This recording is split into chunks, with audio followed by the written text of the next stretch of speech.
the Supreme Command of the German Defense Forces announces. The operations to occupy Denmark and the Norwegian coast have proceeded according to plan today. On marching into and landing on Danish territory, no incidents occurred anywhere. No significant resistance was offered along the coast of Norway except near Oslo. Resistance there was broken during the afternoon, and Oslo itself was occupied. The German minister to Norway, Dr. Breyer, received representatives of the Norwegian press today and informed them of a new appeal which he has addressed to the Norwegian government. It runs as follows. In recalling this morning's appeal, I wish once more to draw the attention of the Norwegian government to the fact that any resistance to Germany's action would be completely senseless and would only lead to an aggravation of Norway's position. I repeat that by her measures, Germany does not intend to infringe the territorial integrity or political independence of the Kingdom of Norway either now or in the future. This morning, strong German forces have entered or have been landed in these two countries. To cover these military operations, extensive mine barrages have been laid.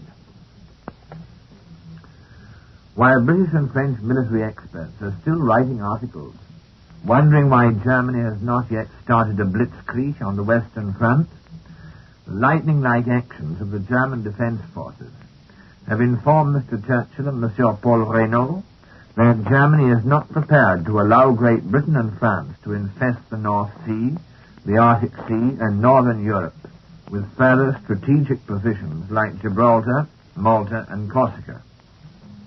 New Germany is determined to deal any power a decisive blow if that power stretches out its hands with the intention of throttling the German people.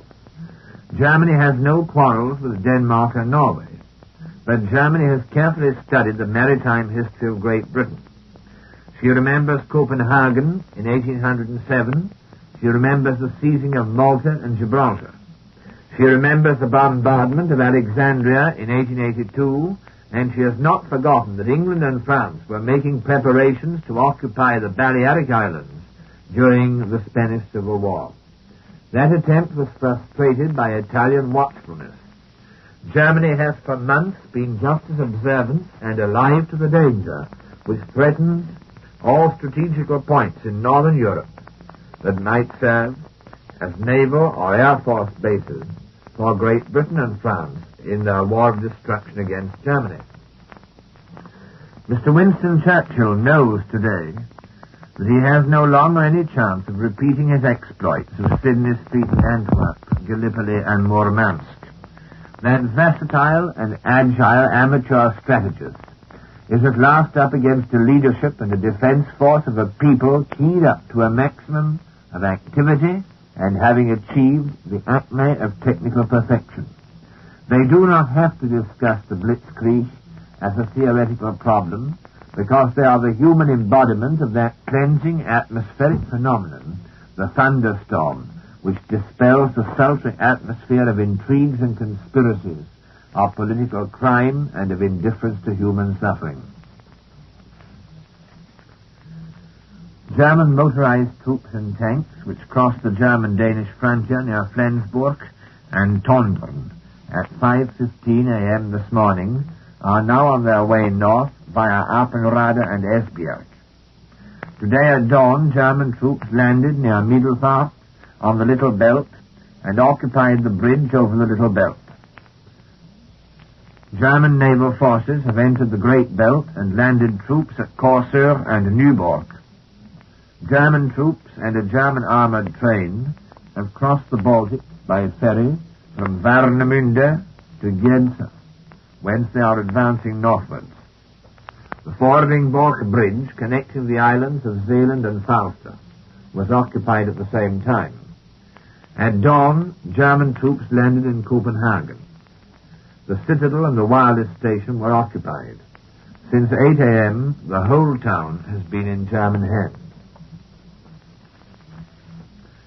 The Supreme Command of the German Defense Forces further announces the advance of the German troops northwards in Jutland and on the Danish islands is making rapid progress.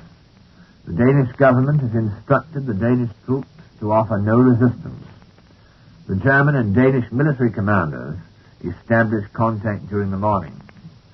The occupation of the most important strategic points in the whole of Norway by German troops is progressing quickly. Units of all three branches of the German Defense Forces are successfully cooperating.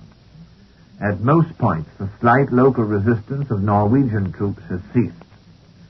On the air bases in Jutland and southern Norway, German Air Force units have landed. The Supreme Command of the German Defense Forces further announces, during the evening of April the 8th, German Heinkel bombers again attacked British naval forces lying at anchor in Scapa Flow with considerable success. 2 capital ships, amongst them a battleship, were severely damaged by bombs. 3 further heavy units were considerably damaged by explosions which occurred in the immediate vicinity of these ships. During April the 8th, extensive reconnaissance flights over the North Sea as far as the 65th degree north and over north and eastern France were carried out by the German Air Force.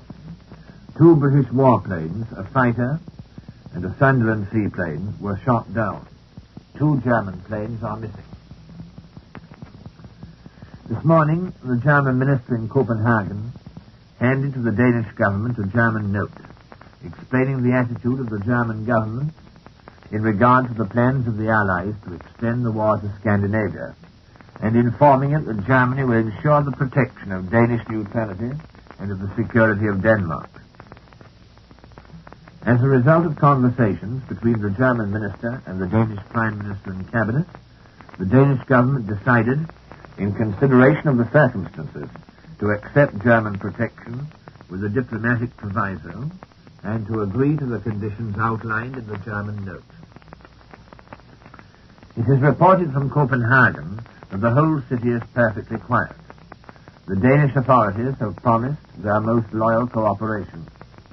The Danish radio is broadcasting its scheduled program, and the Copenhagen newspapers are being published as usual. No incidents have occurred in Copenhagen or during the occupation of Jutland. The Swedish press features the events in Denmark and Norway. The wise attitude of the Danish government has made a deep impression on the Swedish population.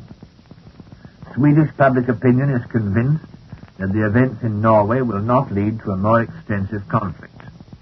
In well-informed political circles in Sweden, the opinion prevails that Swedish neutrality is not menaced by Germany, so long as England does not attempt to violate it.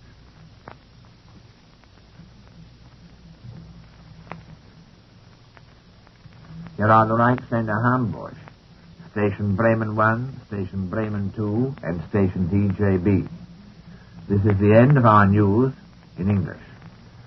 Our next transmission of news in English will take place at 7:15 p.m. British Summer Time and will be broadcast from Hamburg, Bremen, and DJA on the 31-meter band. Thank you very much indeed for your attention.